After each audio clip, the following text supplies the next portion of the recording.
What's up my friends, welcome back, you're watching Harv Video Editor Stuff, and for you guys today, I'm going to be grading Red Raw 8K for the first time ever. Recently I tried grading ARRI 4444 12-bit footage for the first time and it's lovely. I had a great time doing it and I'll link that video below if you're interested in viewing that, and I just hope this is entertaining for you. So what am I waiting for? Roll the intro.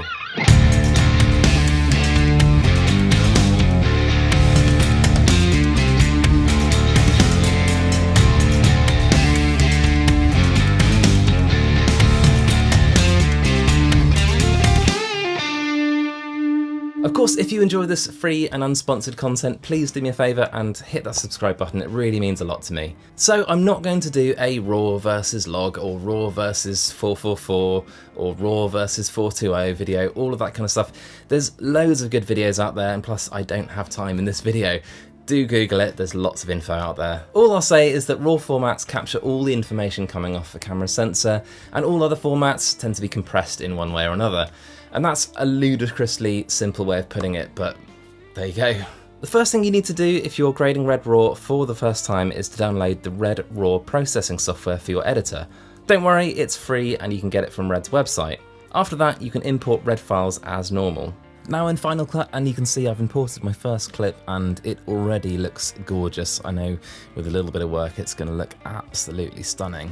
One thing to note is that most of these clips are in DCI 8K, so you'll need to be cognizant of the aspect ratio that you're outputting at. YouTube, of course, is 16:9, so it will require a little bit of trimming. I'm using Final Cut Pro, and the first thing I noticed was just how slowly they ran. It's not surprising at all because the file sizes tend to be huge. You can choose to switch to optimized media or proxy media, which will speed things up massively. But just know that A, it'll take forever to transcode your files, and B, you lose the amazing raw flexibility that I'm just about to explore. So for now, I'm going to leave the raw file as it is, I'm going to grade it as it is, and just turn on my performance mode. Back in Final Cut now, and we'll take a look at the amazing features that this Red Raw can give us. So I'm going to go up to the Information tab first and then come down to where it says Modify Red Raw Settings, and this is where it gets really cool. Of course I can change the ISO to whatever I want, and this is just so cool, and one of the reasons why RAW must save cinematographers so much time. We also have access to the Kelvin, or color temperature, and tint, which is just two more things we don't have to worry about in camera. FLUT stands for Floating Point Lookup Table, and as I understand it, it's a version of exposure. I'm not going to touch it this time, I'm just going to, if I need to tweak the exposure, I'm going to tweak the ISO itself. An independent slider to adjust the shadows, how cool is that? I love it. Last bit in this section is the DRX, which stands for Dynamic Range Extension, which seems to stretch out the footage a little bit in a non-destructive way. However, because of the way I'll be grading this footage, I don't think I'll need this slider. And then we have saturation, contrast, brightness, and exposure, of which brightness and exposure I will not be using because why wouldn't I just use ISO? Ditto with the saturation and contrast because of the way I want to grade this. I'll be adjusting those in a different way. You can select the color space that you want to work with, but I will say that a lot of guys that grade Red Raw prefer to keep a really big color space for as long as possible throughout the grading process for greater flexibility. The default color space is Dragon Color 2, which just looks amazing straight off the bat.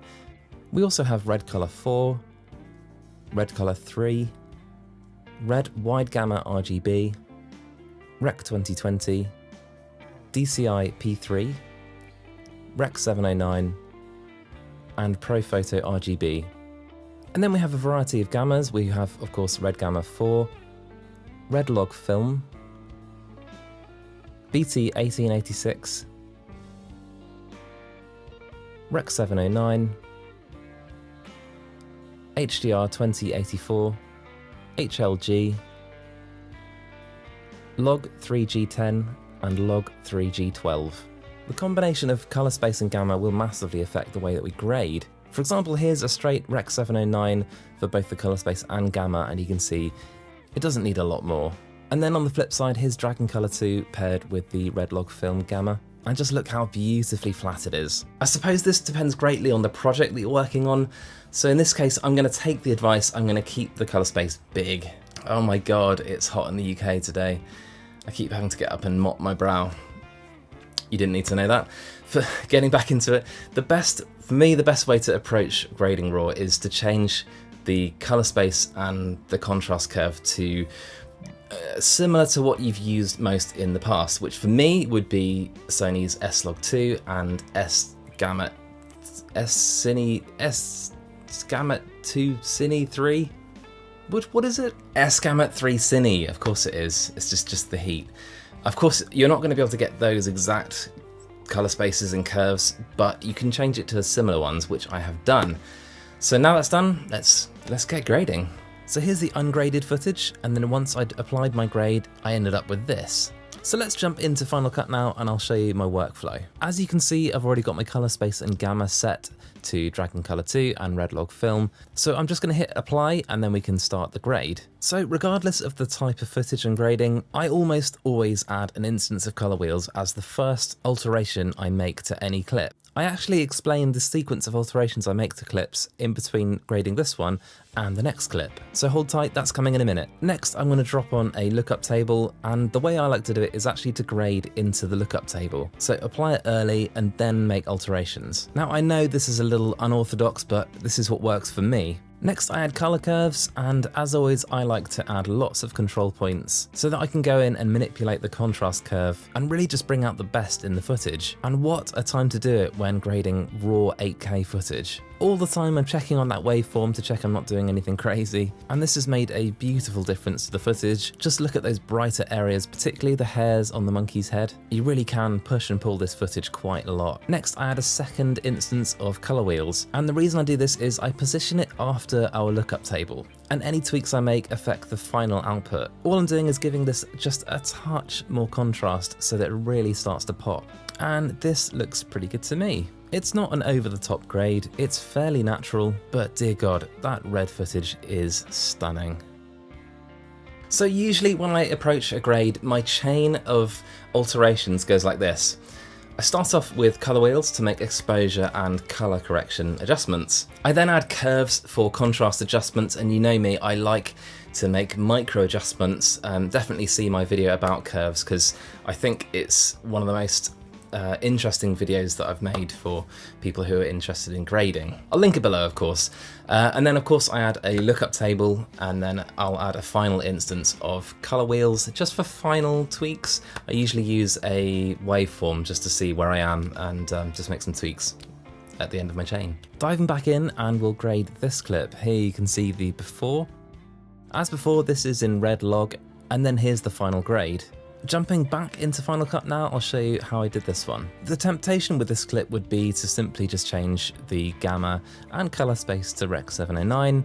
That way you're almost guaranteed to get a very natural look with pretty good skin tones, but I'd rather for this clip it looks a little bit more high key, a bit more of a fashion video kind of style. So I've set it up as before with Dragon Color 2 and Red Log Film. I'm following my same game plan here with my chain of alterations. I've got my color wheels and then my lookup table with my favorite go-to LUT, which is the Phantom LUT's Utopia, which is linked below of course, but I do want to see how this footage reacts to the other Phantom lookup tables. I tried all 5, and 4 of them brought out things that I wasn't so sure about with the footage. Either changing the shadows to colour I didn't want them to be, or they made the skin tones just a touch too magenta. And really, I found the one that really worked for this footage was the Phantom LUT's Ice Blue lookup table. Very apt, as she has blue eyes. Next, I've got my colour curves in place, and I've got my waveform out, and I'm going to do my micro adjustments to bring out the best in this footage. Next, for something a little more unconventional, I want to add just a touch of colour to her cheeks. A little bit more contour, just almost like she's blushing. So I'm using a shape mask, and I've selected the colour just on her cheek there, and I'm going to be very, very subtle about this. Just pushing the colour slightly away from magenta, and I'm adding just a hair of saturation. Finally, I've added an instance of colour wheels at the end once again, which again just affects the final output of our video, and I'm just going to pay some attention to the highlights and shadows just to give it that extra bit of pop. So there we have it. We went from our lovely flat looking log to this punchy looking final grade. However, using these third-party lookup tables got me thinking, what about the ones that Red supply us with? Well, I just downloaded the Red LUT kit from Red's website, and it's a conversion LUT for Red Log Film.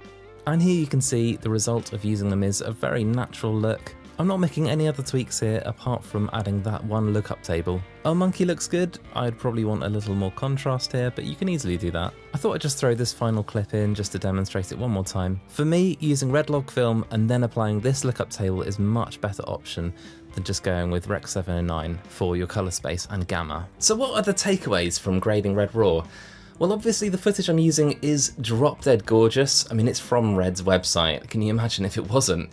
So it doesn't take a lot to get it looking quite good. I think if I was working with RAW for an entire project, I would convert the colour space and gamma to the ones that I mentioned before, and then I would probably do a trial grade just to check that I would be happy with it.